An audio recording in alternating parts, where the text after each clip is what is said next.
Thanks, Marty. It's a real pleasure to be here, and forever seems like a long time, Marty. Um, the That's not your soccer feels. I know, right? So I've been in financial services for 30 plus years. Ran a fund family for the Getty family called Forward.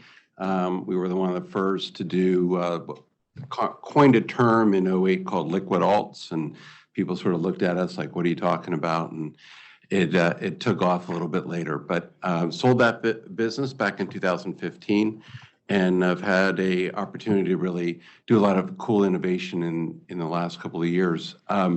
What we're doing is we're recreating something that used to be boring. I mean, proxy voting used to be something that nobody looked at, no one wanted to know anything about, and please forward those proxies somewhere else. And today, when you start thinking about some of the big trends, and I kind of wanted to go right after the VC panel because the VCs were all talking about like bootstrapping and how can you get things done cheaper. And basically what we've done is we've built this whole ecosystem that's rivaling the largest firms out there while putting them to shame. On like 600 grand, I think we've spent so far. And basically what we're doing is we're bringing people a voice. So if you think about ESG, there's been a lot of trends that sort of start pulling together here, the ESG focus or the non-ESG focus. We're kind of like, we're in San Francisco, so I'll say we're kind of like Levi Strauss, where we're selling picks and shovels. We're selling basically technology platform. So you can turn off ESG, you can ramp ESG up, but basically customize it to the individual investor.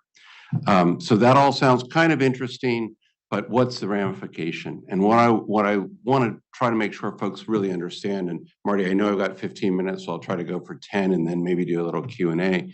But if you think about the whole public equity corporate governance structure, so all the US companies, they all depend on input from shareholders. To date, individual shareholders don't vote. 10% of them vote. They represent, but individuals represent 30% of the market, 30% of the ownership. And then the rest, 35% is mutual funds. Everyone's been talking about the big three, or many people have heard about this whole thing with Larry Fink, the SEC, red states. And in looking at it, really what there is there's an opportunity to change the way that people think about corporate governance, who participates and who guides it. Until now, there really hasn't been participation from individuals simply because, well, first of all, they haven't necessarily cared about impact. But then secondly, there hasn't been an easy way to do it. So if you think about, I don't know, many of you may have gotten your stock certificate, you get the little envelope back in the day and it went right into the garbage because you probably didn't know board members. Whatever the individual issues weren't necessarily obvious.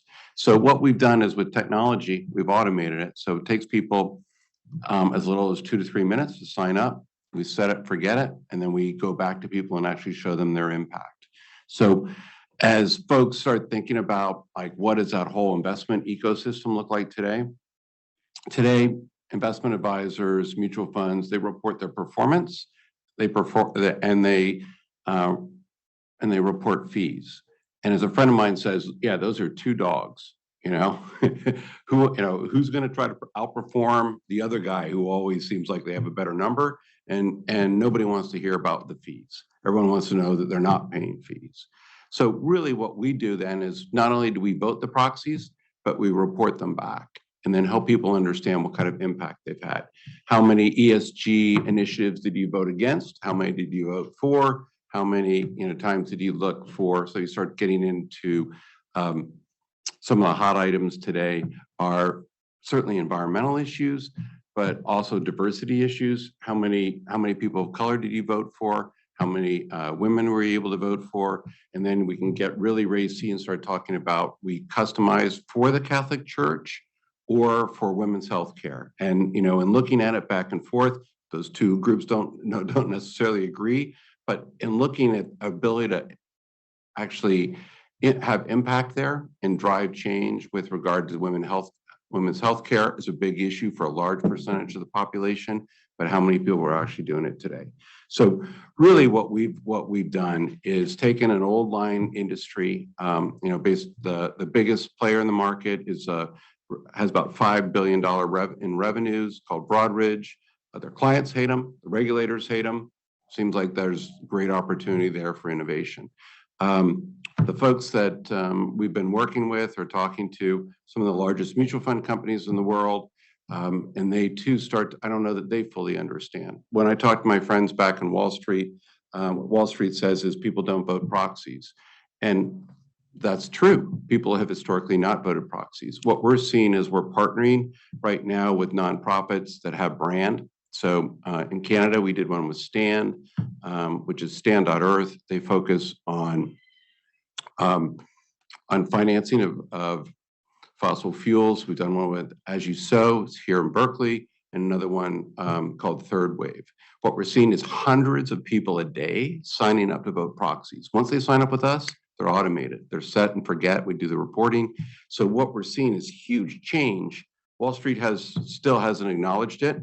From our standpoint, we think that there's a just bigger opportunity. Like, great, don't watch. Please just close your eyes and let us run with the ball. But that has been the focal point. To date, Marty, I said a little bit earlier, we've raised 600 grand. We've put that to work. We're going to be doing a seed round in September.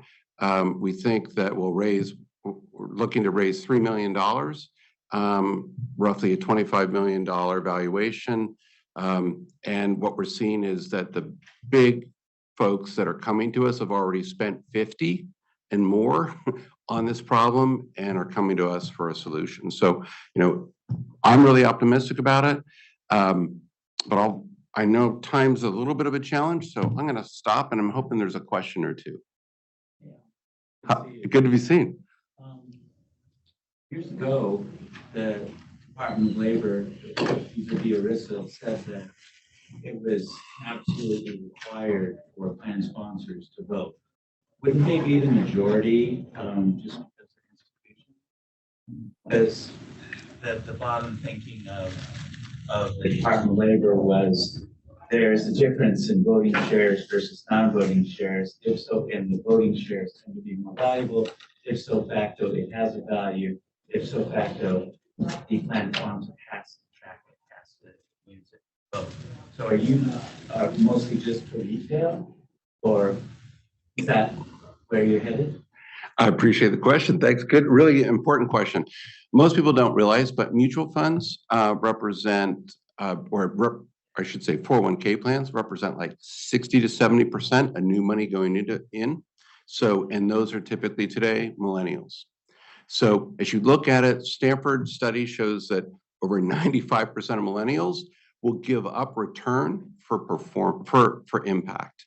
So really an interesting concept. And so when you start thinking about, well, why do people offer 401k plans?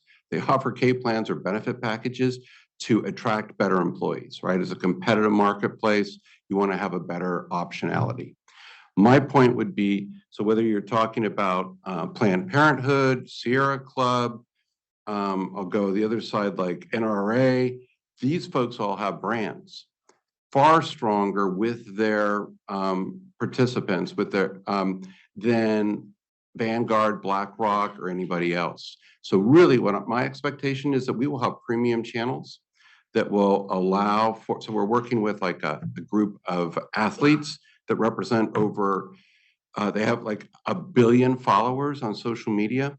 Well, they may not be people I follow, but those folks in those K plans, those folks in those retirement plans, they want to know that they are alongside those special interest groups and being represented. So I think really what we're seeing is a huge change in the way individual, or I should say corporate boards are elected and those people that participate in them. So long term, and I forgot, I should have hit it on AI right away, right? The first thing everyone likes to talk about is that we're going to have a rich data set on basically how people vote and what it is they like. So we think long term, that data also will be valuable. So you're right, ERISA has set the standard and really a fiduciary standard, and it's being challenged, especially today where the Department of Labor and the SEC has become so political, where it's swinging back and forth.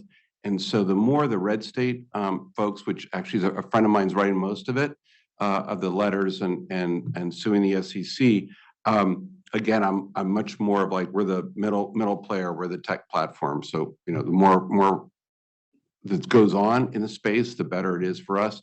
They are causing fund companies to really step back and say, look, we need to push this out. Same thing with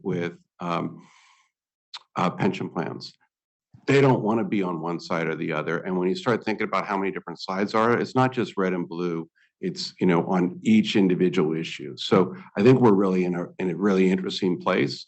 And we've actually done our best not to talk about it too much publicly, because we're trying not to let Wall Street realize what's coming at them, or we're looking to basically grab as much market share as we can. Is this primarily oriented towards public companies? Yeah, 100% public companies right now, Marty. I mean, I think there's things like that do proxy voting. We've actually talked to some folks from AngelList and others that, from time to time, they have a need to go out to shareholders. It's something we could do. There's also some groups that, if you think about it, Midwestern public energy companies, many of those are owned, in some sort of consortium and need to proxy as well. But right now, we're really trying to just focus on public companies. It gives us, over 1,000 proxies to vote a year. So, for right now, that's enough. Yeah, I guess. And how much do you charge for it? How do you make money? So a good question. How are we making money? We are charging. What's great is we're going to be able to charge multiple times for each client that's basically adopted it. So as you think about it, just like with Facebook or some of these others, the ultimate user is our product. So, but that their investment advisor, the mutual fund themselves that they invest in, typically that's 10 mutual funds. They will each want that data as well, and then the issuers too. So we're basically charging half a basis point to fund companies, and what we're seeing is, but across their whole asset base. So as we think about premium channels, we think we'll be able to get multiples of that for those premium channels. Today, it's really about just getting that market share. Okay. Any other questions before Marty pulls me? I'll be around. Thank you.